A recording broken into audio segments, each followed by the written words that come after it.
I am so bullish and so excited for this second year wide receiver stud. Has nothing to do with Matt Harmon. It's all about me right here. And I'm talking about Chicago Bears wide receiver Rome Odunze. This is a player, Matt. I don't know what else we could have asked for, right? He has the number one overall pick in Caleb Williams at quarterback. He's got the draft capital. You got a great offensive mind in Ben Johnson from Detroit. And when you just look at Rome Odunze's skill set and what he brings to the table, his ability to play inside, outside, and in my opinion, run the most robust and diverse route tree on that roster. Some of the comments made by Ben Johnson about some other wide receivers on that Chicago Bears passing attack. This is a player that I am all in for right now for the 2025 season. I am 10 toes down that when we look up at the end of the season, the player that's going to have led Chicago Bears in receiving is Rome Odunze. Receptions, Rome Odunze, and the player that people view as the unquestioned alpha, and if you want to call him the Amon-Ra St. Brown of this offense, moving forward and beyond, it's number 15, Rome Odunze. I mean, let's just end the show right there. What more needs to be said? No, but yeah, I love it. Obviously, people know that Rome Odunze was one of my favorite prospects in last year's draft class. To me, it was a big three. It was Harrison, it was Neighbors, it was Odunze. Like, he was in the same tier of prospects of those guys. I think the biggest pushback, Ray, to Rome Odunze breaking out in his second season, it is actually, and I think I said this at some point during, like, in the middle of last season, I believe it was a conversation that Andy Behrens and I had, was like, this is the same stuff that happened with JSN last year is going to happen to Rome Odunze going into his second season, where it's like, look back at the yards per out run, 1.18. That is 12th among rookies last year. It's not where you want it, right? When we've got guys like BTJ and Ladd McConkey and Malik Neighbors well over 2.0. You just look at any efficiency metric, it's not going to be there for Rome Odunze. But Ray, number one, we just had this conversation about JSN. Behind two established pro receivers, Rome Odunze behind two established pro receivers.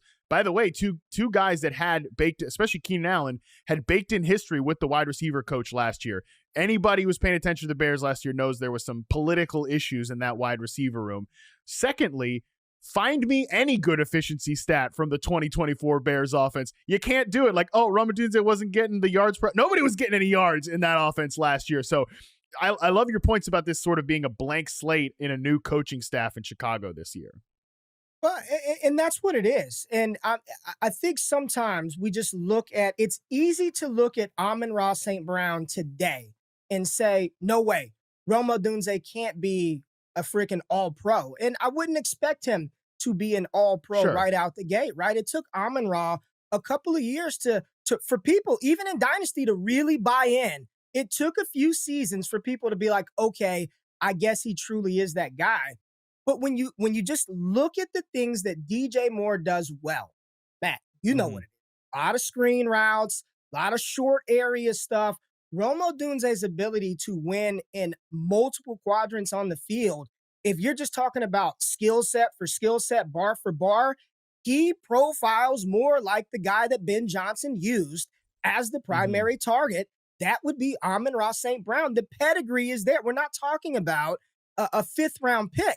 We're talking about a player who was drafted very high in what looks like a historic draft class.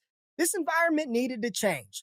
Caleb Williams needs to be a little bit better, but in my opinion, all of those efficiency metrics, I want to give him another opportunity with Ben Johnson, a competent offensive coaching staff, before we close the book on Odunze, not just being a good player, but I think he's got an ability to be an elite player for us in fantasy football.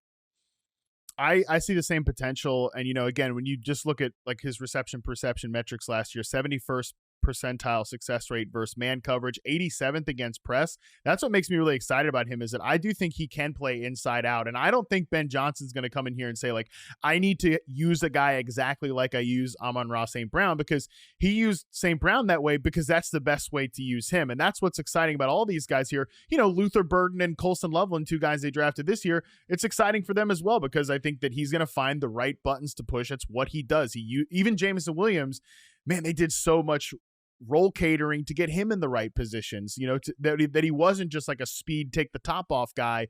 He was used in more of these like in breaking routes, yards after catchways.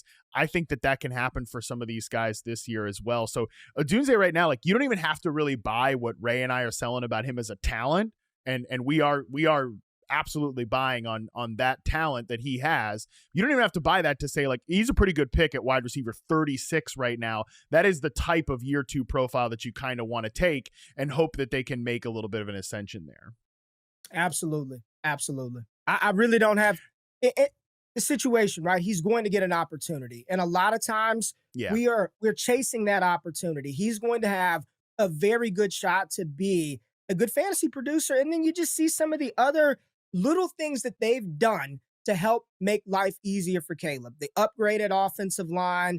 And I do think the addition of those 2 pass catchers, it makes things easier on the offense when you've got more coverable targets. And yes, that does make, distribution of targets a little trickier, but sure. I'm not banking on rookie year Luther Burden to come in and put DJ Moore or Rome Odunze on the bench quite yet. Same. I'm with you there. And I really do think Odunze just profiles more as like the Ben Johnson type of like, he's tight on the details, all of that. I love DJ Moore as a player, but that's just really not his game. I think Moore can have like a nice rebound season, and Rome Odunze can also break out here and outkick this wide receiver 36 draft pedigree. So I think we like the role. My one question for you is just where you have Caleb Williams, because obviously we need him to cooperate to go along with this sort of breakout season.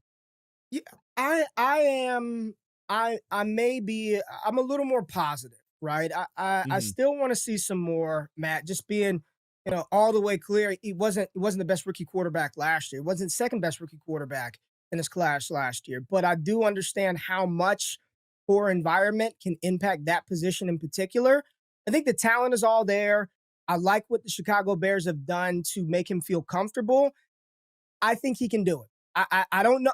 I don't know if he'll ever become Patrick Mahomes, like a lot of people were saying when he was coming out, but I still think that Caleb Williams did more than enough in his rookie year for me to feel comfortable and confident that with an offensive coordinator and a head coach and a mind like Ben Johnson, that we can get the best version of Caleb Williams, whatever that ceiling may be.